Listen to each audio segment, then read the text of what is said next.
Good morning बच्चों, और कैसे हो? अच्छा, तो आज हम लोग जो है ये बताओ, भोजन किससे मिलता है? पेड़ पौधे से।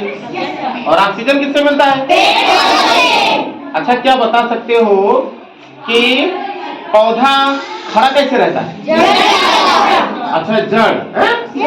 अच्छा, जब कोई पोल खंभा गाड़ना होता है, बिना गाड़े नहीं खड़ा होता ना, तो जड़ द्वारा। तो आज हम लोग जो है जड़ों के प्रकार के देखिए बच्चों, जो जड़ होती है पौधे की, वह 3 प्रकार की होती है। एक क्या होता है? मूसला जड़। क्या इंग्लिश में क्या बोलते हैं?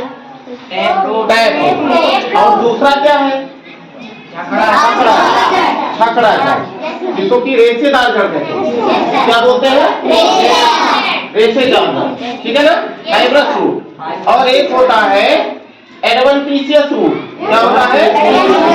एडवेंटिशियस रूट, ठीक है ना? तो इनके बारे में हम आप अभी सीखेंगे। जैसे आपने मूली देखा होगा, गाजर देखा होगा, देखा ना? तो जो मूली गाजर खाते हो, अब ध्यान से देखो, ये सरसों का पौधा लगा हुआ है। ये सरसों का पौधा है, खेत से लाया गया है। इसकी जड़ सीधी है, सीधी है ना? इसकी जड़ देखो टेढ़ी हो गई है। ऐसा क्यों हुआ होगा? क्या हो गया?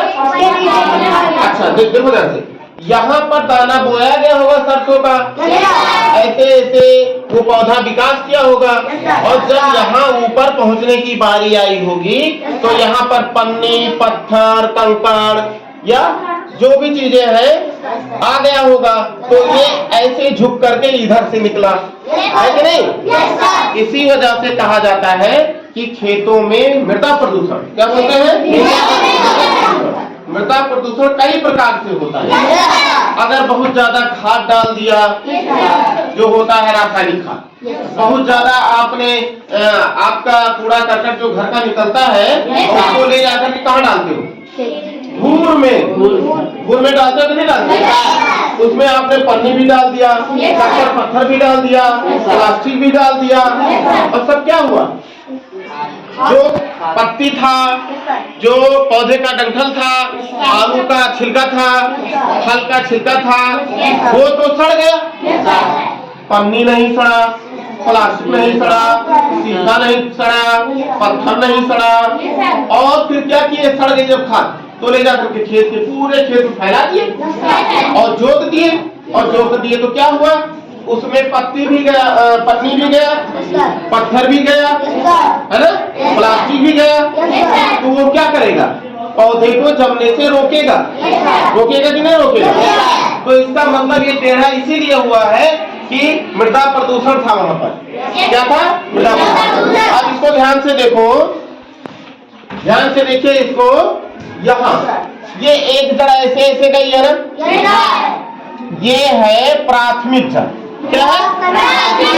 प्राथमिक जड़ क्यों कहते हैं? क्योंकि ये सबसे पहले निकलती है।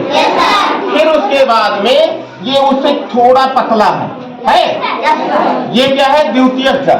क्या है? द्वितीयक जड़। फिर इसी से एक और पतला निकला है, वो क्या है? तृतीयक जड़। अब इसमें मूल रोम भी होता है। क्या होता है? मूल रोम, ठीक है? और उसके ऊपर एक टैप होता है, उसे कहते हैं मूल गोप। टैप, उसको रूट टैप बोलते हैं। क्या बोलते हैं? रूट टैप, ठीक है ना? तो इस तरह से आपने देखा कि सरसों का पौधा, गाजर, मूली, इन सब में क्या पाया जाता है? कैसा जड़? मूसला जड़। कैसा जड़ पाया जाता है? मूसला जड़। अब यहाँ ध्यान से देखो, इसको ध्यान से देखो, आओ ये देखो, इसमें लंबी लंबी पत्ती गई है, लंबी लंबी पत्ती गई है कि नहीं गई है? जैसे कि मक्का में होता है, गन्ने में होता है, मूजा में होता है, चरी में होता है ना? और इसकी जड़ को ध्यान से देखो, ये देखो कितना, सभी जड़ एक जैसी है, फैली हुई सभी जड़ एक जैसी है ना, जबकि इसमें एक जैसी नहीं है, इसमें एक जैसी नहीं है। तो ये मक्खन घास का पौधा है और यहाँ दिखाया गया है ये कैसी जड़ है? छकड़ा जड़। इसको इंग्लिश में कहते हैं फाइब्रस रूट। क्या बोलते हैं? Fibrous root. अब ये देखो, जो तीसरी जड़ है, बरगद का पौधा देखा है? बरगद का एक पौधा कहीं पे लग गया तो आप देखते होंगे कि वो क्या करता है, अपने वायवीय तने से, जो तना होता है उससे कुछ नीचे गिराता है। नीचे गिराता है ना, भंवर जैसा, और जैसे गिराता है ना, वो जड़ है। क्या है? अपस्थानिक जड़ बोलते हैं, और उसे साहसिक जड़ भी बोलते हैं। साहसिक जड़ भी बोलते हैं। तो इस तरह से जब ये गिराया यहाँ, और एक समय आता है कि ये यहाँ पर नीचे आकर के चिपक जाता है, नीचे आकर के यहाँ मिट्टी में चिपक जाता है और एक नया पौधा जैसा बन जाता है। इसलिए आपने देखा होगा, जब भी बरगद का पौधा देखा होगा तो वहाँ पर तमाम पतले पतले मोटे मोटे ढेर सारे पौधे जैसे दिखते हैं।